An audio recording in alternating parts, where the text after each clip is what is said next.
Hello दोस्तों, मैं railway technician Raju.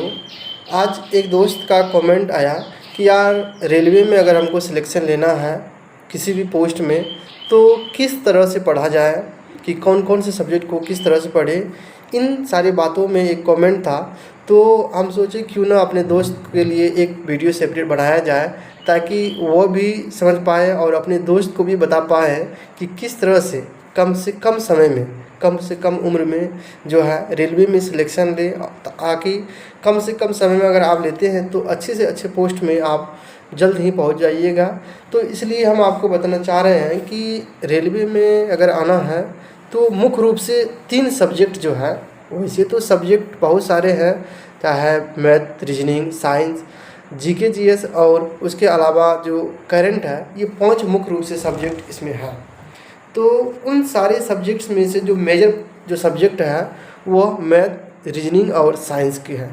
इसी का किसी भी एग्ज़ाम को अगर देखेंगे, किसी भी पोस्ट के लिए, चाहे आप लोको पायलट का टेक्नीशियन, उसके अलावा अगर एनटीपीसी देते हैं, उसके साथ साथ एक कंट्रोलर का देते हैं, किसी भी पोस्ट के लिए अगर आप देते हैं तो मुख्य रूप से जो बेसिक कहिए कॉमन सब्जेक्ट है वो मैथ, रीजनिंग और साइंस है। तो इन सब्जेक्ट को जो है जितना हो सके अपने अनुसार से कंट्रोल कीजिए, पूर्ण रूप से कंट्रोल कीजिए, क्योंकि अगर आपको सिलेक्शन दिलाएगा तो यही 3 सब्जेक्ट दिलाएगा। उसके अलावा अगर आप सोशल स्टडीज़ को पढ़ते हैं, चाहे वो ज्योग्राफी, हिस्ट्री, पॉलिटिकल इकोनॉमिक्स पढ़ते हैं, तो कम से कम चांस होता है कि आपको समझ में आए। अगर आता है तो अच्छी बात है, लेकिन उसको पॉजिटिव भी नहीं ले सकते हैं। उसके अलावा अगर आप करंट पढ़ते हैं, साल भर पढ़ रहे हैं, ये ज़रूरी नहीं है कि उसी साल का पूछेगा।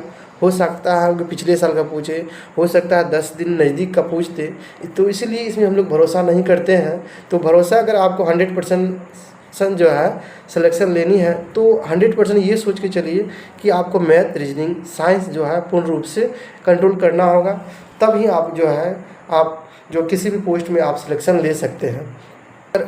इसके अलावा अगर आपको किसी में भी डाउट है कि जैसे मैथ है, हमने बोला कि मैथ को पढ़ना है तो अगर कहाँ से पढ़ना है, क्या पढ़ना है, रीजनिंग को कैसे पढ़ना है, इन सारी बातों में से अगर किसी भी में दिक्कत है आपको तो कमेंट बॉक्स में कमेंट कीजिए, ताकि हम आपको बताएंगे। प्रत्येक सब्जेक्ट को पढ़ना भी ज़रूरी है।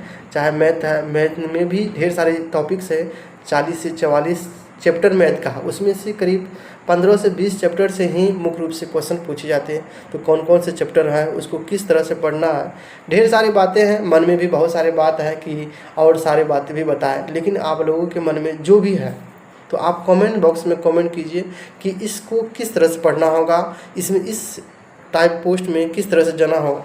उन सारी बातों पे हम आपको गौर से क्लियरली रूप से बताएंगे। तो आप कमेंट बॉक्स में जितना हो सके आप कमेंट कीजिए, ताकि हम उसके प्रति और अच्छे से तरह से वीडियो बना पाएँ। वीडियो में तब तक के लिए धन्यवाद।